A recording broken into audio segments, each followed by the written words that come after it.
علماء اپنے مشائخین کے ساتھ رہ کے ان کی صحبت میں وہ ساری تربیت حاصل کرے. وہ تربیت کا نتیجہ ہے آج اس کی روشنی سارے انڈیا لیول پہ جو ہے نا آپ محسوس کریں. کیونکہ کوئی بھی چیز جب وہ چھوٹی رہتی اس کی صحیح طریقے سے نگہداشت ہوتی تو وہ بڑی ہو کے سایہ بنتی. اگر آپ وہ چھوٹی چیز کو اگر صحیح طریقے سے نگہداشت نہیں کریں گے وہ جا کے کسی کے اوپر بوجھ بن جاتی. تو ایک بہت بڑی مثال ہے ہمارے بیرسٹر اسد الدین اویسی صاحب کہ ان کی تربیت اور ان کی تعلیم یہ ایک پورے ہندوستان کے لیے ایک تحفہ ہے سمجھیے سلطان صلاح الدین اویسی صاحب کی طرف سے اور ان کے خاندان کی طرف سے. تو دوسری بات یہ ہے کہ ہم حیدرآبادی فخر محسوس کرنا چاہیے کہ اللہ پاک کا بے انتہا کرم و شکر ہے کہ اللہ پاک نے ہم کو اتنا اچھا ایک لیڈر دیا ماشاءاللہ. ایسی لیڈرشپ جو پورے ہندوستان کے سینوں پہ چڑھ کے اپنی آواز کو منوائے, حق کی بات حق گوئی کو سامنے رکھنا, کسی سے ڈرے بغیر اپنی جان کو جو ہے داؤ پہ رکھ کے. کئی مرتبہ ان کے اوپر جان لیوے حملے کیے گئے. میں سمجھتا ہوں دن میں 100 کال آتے ہیں ان کو, تم کو یہ کر دیں گے, تم کو وہ کر دیں گے. تو ہر انسان کے لیے اپنا گھر, اپنی فیملی, اپنے بیوی بچے, اپنی زندگی اس کے لیے اہمیت کی ہے. پھر بھی وہ سارے چیزوں کو نظر انداز کر کے آپ لوگوں کے لیے جڑے ہوئے ہیں. تو اس کے اندر کچھ مقصد ہے, اللہ ان سے کچھ کام لینا چاہ رہا ہے. جیسا وہ سمجھ رہے آپ بھی سمجھنے کی کوشش کریے.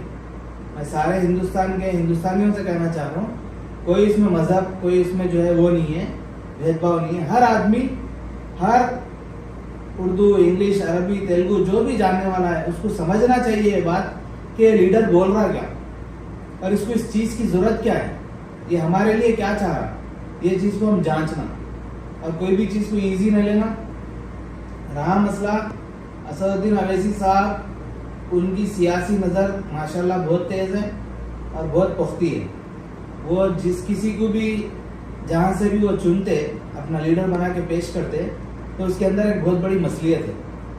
وہ مصلیت اللہ کو معلوم ہے, ان کو معلوم ہے. لوگ اس کے اندر جو ہے تھوڑے سے اختلافات پیدا کرتے, اختلافات کے شکار ہو جاتے. لیکن یہ چیزوں کو نظر انداز کرنا ہے اور اپنے لیڈر کی بات کو ماننا ہے, اس کو اپنا رہبر سمجھنا ہے. انٹرنیشنل میں اگر آپ یہ دیکھیں گے تو اسپیشلی سعودی عرب میں جیسا 40 سال کے زیادہ سے جو ہے نا یہاں پہ کام چل رہا, تو لوگ یہ پوچھیں گے سوال کہ بھائی یہاں کام کرنے کا فائدہ کیا ہے. دیکھیے جو چیز کا ذکر بار بار ہوتا تو وہ چیز اپنے دلوں میں زندہ رہتی. اگر ذکر ختم ہو جائے گا دل مردہ ہو جاتا. تو ذکر ہونا ضروری ہے. جیسا نماز کے لیے 5 وقت اذان ہوتی, اگر نماز اذان کے بغیر بھی ہو سکتی تھی لیکن کیوں اس کے اوپر لاگو کرے؟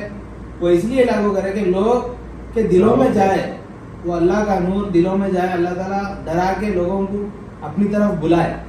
تو یہ اذان, اقامت, پھر جماعت, تو ایسی جو ہے ہر چیز کا ایک سسٹم ہے.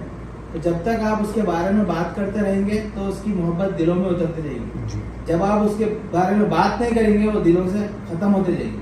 تو یہ بہت ضروری ہے سیاسی زندگی میں بھی جو ہے نا اپنے تعلقات کو قائم رکھنا اور اپنا ایک وقت نکال کے اپنے محلے کے لیے, اپنے سیاستدانوں کے لیے کام کرنا. اسی طریقے سے ہم یہاں پہ بیرون ممالک میں بھی کئی لوگوں کو دیکھتے ہیں. ہمارے بڑے جیسا کہ عثمان بن محفوظ صاحب, ڈاکٹر سید علی محمود صاحب, اور بھی بہت سارے لوگ ہیں جدہ کے. میں اور لوگوں سے بھی یہ اپیل کروں گا کہ اپنے ذاتی اختلافات کو بازو رکھیے, ایک پلیٹ فارم پہ آئیے, ایک دوسرے کو بڑا چھوٹا بھائی بہن بول کے نہیں, ہر آدمی اپنے ایک لیول میں ہے اور ہر آدمی کو اپنے سے زیادہ عزت دار سمجھیے. تو انشاءاللہ کوئی اس کے اندر وہ نہیں ہوگا. بے شک. بیرون ممالک پہ کون کام کر رہے ہیں؟ بیرون ممالک پہ سب سے بڑا رول جو ہے نا ہمارے شہباز خان صاحب کا یہ ہے کہ وہ ایک گروپ کی شکل میں لوگوں کو جوڑ رہے, آپسی جو نا اتفاقیاں اس کو ختم کر رہے. ہاں, کہیں نہ کہیں کسی نہ کسی کو کوئی نہ کوئی موڑ پہ لا کے ملانے کی کوشش کر رہے. تو یہ ہمارے حیدرآبادی کمیونٹی کی ایک کمزوری سمجھیے. کوئی ہے کیا کہ لوگ جلدی ناراض ہو جاتے, جھٹ خفا ہو جاتے. کون سے ملکوں میں انہوں نے کوشش اور کاوش کی ہے؟ اب یہ ملکوں کی اگر بات کریں گے آپ تو جیسا کہ امریکہ ہو گیا, کینیڈا ہو گیا, لنڈن ہو گیا, سعودی عربیہ ہو گیا, بحرین ہو گیا, کویت ہو گیا, دبئی ہو گیا, ہاں, اور سعودی عرب کے کئی ایسے شہر ہیں وہاں پہ. انڈیا میں خود اور جتنے NRIs ہیں ان کے ساتھ جڑے ہوئے ہیں. تو آپ سمجھیے کہ شہباز خان صاحب کی شخصیت ایک بیک گراؤنڈ لیڈر کی شخصیت ہے. اور کئی لوگ جو ہے ان کو یہ سمجھ رہے کہ یہ کچھ بھی نہیں ہے, یہ ایسا ہے, یہ ویسا ہے. یہ ان کی سمجھیے ان کا بھولا پن ہے جو سمجھ رہے. وہ بھولا پن نہیں ہے. وہ شہباز خان جو ہے ایک اپنے آپ میں ان کی سوچ بہت آگے کی ہے. اور وہ کوئی سیٹ کے بھوکے نہیں ہے, کوئی شہرت کے بھوکے نہیں ہے, نہ کسی کے ایک روپیہ ریال کے بھوکے. تو آپسی بھائی چارگی میں لوگ ان کو چاہتے اور لوگوں کو وہ چاہتے. اور یہاں پہ ہم ان کو جاننے کی وجہ کیا ہے کہ ہمارے بڑے بھائی عثمان بن محفوظ صاحب جدہ میں جب وہ آئے تھے ان کا ویلکم کرے, لوگوں سے تعارف کرائے. وہ بھی کسی تعارف کے محتاج نہیں ہے, لیکن پھر بھی انسان کو بلانا پڑتا ہے, ایک پلیٹ فارم دینا پڑتا. جدہ کے لیے عثمان بن محفوظ صاحب کی ایک آفس, ان کا ایک پلیٹ فارم ہے. اس کے ذریعے سے وہ اپنے آپ کو آگے لوگوں تک ملے, پہنچائے. دیکھیے انسان ہر کوئی ایک دوسرے کا ذریعہ رہتا. سارے لیڈر جو آتے ہیں جدہ, پھر ہمارا اسپیشلی یہ جو جماعت ہے مجلس اتحاد المسلمین, اس کے لیڈرز سب حج عمرے کے لیے آتے.